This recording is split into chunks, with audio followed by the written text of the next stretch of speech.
Wealth is a mindset, not a place. Hello there, my name is Javier Correa and I'm the legal director and spokesperson for the Rothbard Group, and I'm back here today in beautiful Buenos Aires, Argentina, to talk to you about wealth creation, wealth generation in the 21st century. Now here at the Rothbard Group, we take immense pride in supporting entrepreneurs and investors in their wealth creation process, as well as in their wealth preservation process and in their wealth transmission process to future generations. Now, one of the things that we have seen in recent years is the evolution of wealth creation. Back in the day, in the time of our grandparents, wealth was pretty much tied to a location. If you look at it from a legal perspective, there's a reason why most legal codes, most laws, most legal systems in general wish to preserve and regulate the transmission of real estate in particular, of real property. Because for most of human history, land was the most valuable thing you could own, right? And that is location dependent by definition. But what we've seen really since the start of the Industrial Revolution, and we've seen it accelerate in recent years with the digital tech revolution, is that wealth is now increasingly moving away from physical assets, from real estate and machinery and factories, to intangible items like intellectual property, trademarks, brands, online services, things of that nature.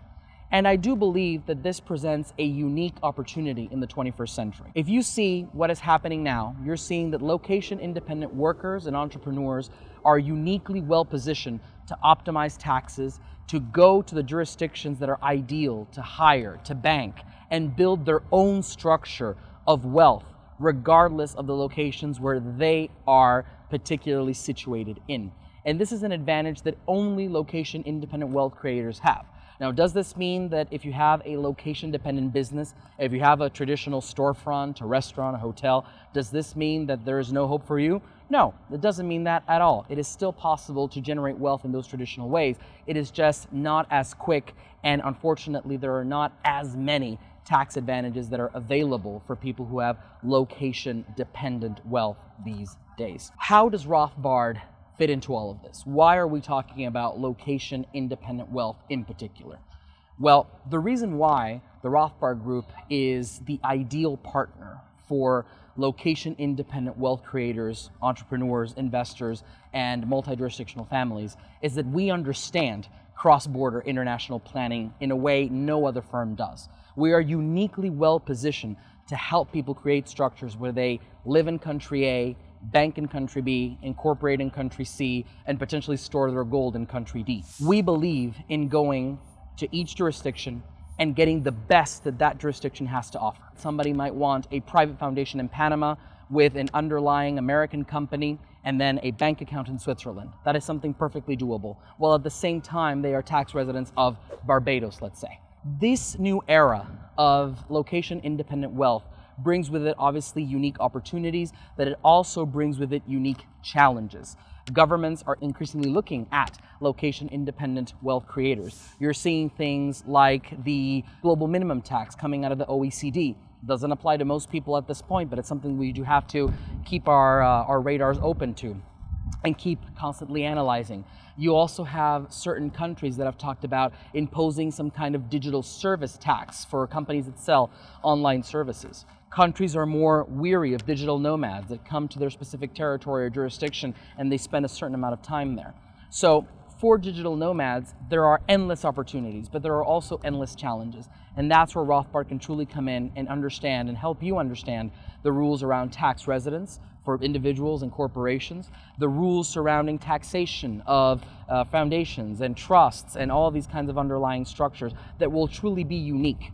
One of the things that I also want to emphasize that often comes up is you can't be a tax resident of nowhere. A lot of digital nomads and location-independent entrepreneurs will say, well, Javier, I'll just leave my country. I don't care. I will be a tax resident of nowhere and I won't pay tax anywhere. Well, guess what? It doesn't really work that way. It was at one point easier to do that back in earlier times when it wasn't really possible from an economic realism perspective to actually do that. Well, now that it is, countries have gotten exceptionally good at determining whether somebody is or is not a tax resident. And trust me, being a tax resident of nowhere is really not going to be an option moving forward.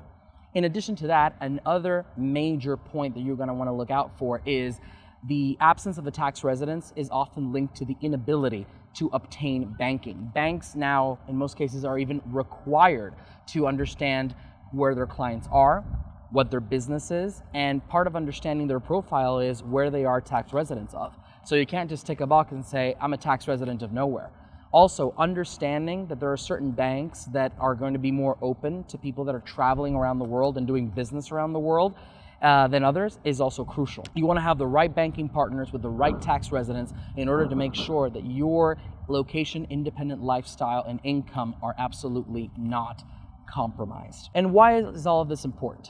Well, as the economy really moves towards digital services, location-independent products, and the digital revolution in general, there will be new millionaires created. There will be new billionaires created. And those that are location-dependent will largely be left behind. Now, obviously, there are exceptions. There are people, there are businesses that will always thrive regardless of whether they're location-independent or dependent.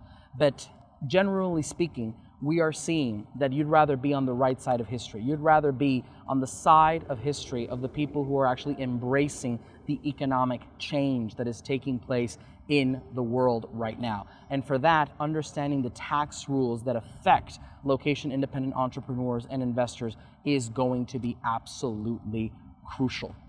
Now, the beauty of this is that you are gaining a lot of power and a lot of individual sovereignty through this digital revolution. You, as an individual that is location independent, can basically say, I have the power. I'm taking the government's weapons away. I'm taking my central bank's weapons away, my tax authorities' weapons away, because I'm now in the driver's seat and I get to choose. You know, in the law, we call this jurisdiction shopping, and it is something that is quite interesting.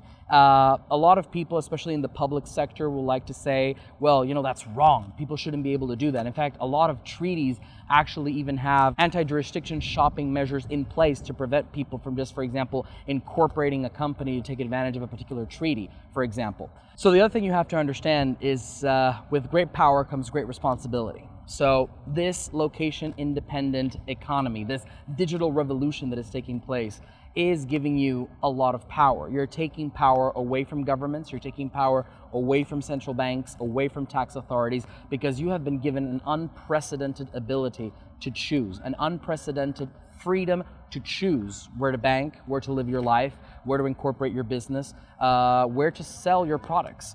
And this is giving power back to you, and many governments don't like it. So it's very important, again, back to my original argument, you're going to want to make sure that you're doing things legally and properly in order to make sure that you're taking the maximum advantage of the location-independent digital economy while at the same time staying compliant. This is going to be absolutely crucial.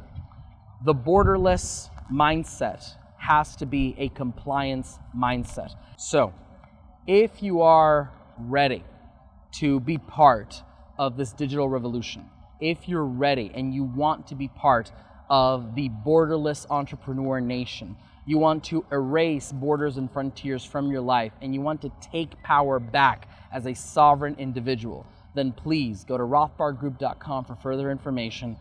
Write a comment down below, say sovereign individual, and I'll see you in the next video.